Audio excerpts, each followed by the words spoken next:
მაგრამ რა არის დილის რუტინაში ჩემთვის ყოველ შემთხვევაში ყველაზე მთავარი და გაცილებით უფრო მთავარი, ვიდრე მაგალითად სახეზე რა წავისვა, როგორ გამოვიყურება და რა ჩავიცვა. ეს არის რა ემოციით ვიღვიძებ. და ჩემთვის თავი ემოცია რითიც ვიღვიძებ არის მადლიერება. ზოგი ამას აკეთებს დილის წინ და სხვათა შორის ძალიან კარგი პრაქტიკაა თუ დილის წინ დაწერთ 5 მადლობას სამყაროს ღმერთს რისთვის უხდით მადლობას. იმიტომ რომ ამით გაცილებით უფრო კარგად დაინახავთ რისთვის ღირს ცხოვრება, გაცილებით უფრო კარგ და მნიშვნელოვანი ძალის ენერგიას მოგცემთ. და ეს ძალიან მნიშვნელოვანია. ჩემთვის მადლიერება ყველაზე მთავარი ემოციაა, რაც კი არსებობს, მაგრამ მე ვიწყებ დილით. იმიტომ რომ დღის მონაკვეთში ჩემთვის მთავარი დრო არის დილა, მე დილით ვეუბნები ჩემს თავს მადლობას, ვეუბნები სამყაროს მადლობას, ვეუბნები ადამიანებს მადლობას, ეს გაცილებით უფრო მეტია ვიდრე 5.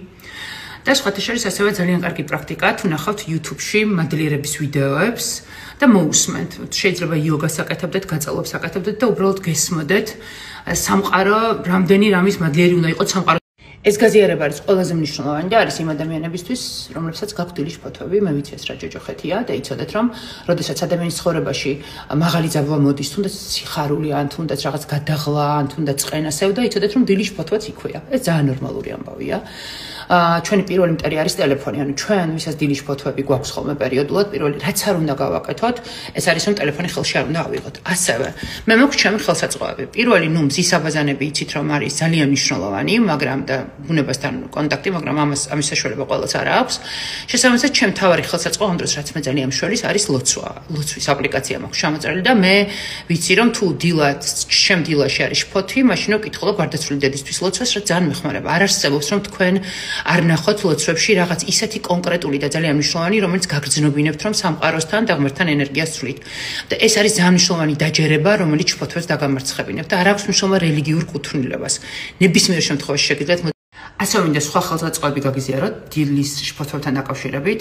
მე ზოგადად არ ვარ მომხრე იმისა, როდესაც გეუბნები რომ უნდა დალი 2 ლიტრი წყალი, უნდა გააკეთო ეს, უნდა არ მომწონს ჯერ ერთი სიტყვა და მეორე ზეთით ჩემი ორგანიზმი რასაც მთხოვს ის უნდა დავლივ, ანუ არ არსებულია რაღაც ასეთი საერთო ფაბულა, რომელსაც ყველა დავემორჩილებით. რაღაცა ჩვენ ინდივიდუალური ადამიანები ვართ, ინდივიდუალური მოთხოვნილებებით. ამიტომ ეს უნდა ამოვიღოთ, მაგრამ ჩემ შემთხვევაში ძალიან კარგად ამართლებს ის რომ დილით წყლით დაწყება არის ძალიან კარგი, როდესაც არაფერს ორგანიზმს არ აწოდებთ, მანამდე რომ წყალი მიაწოდოთ, ეს არის ძალიან მნიშვნელოვანი.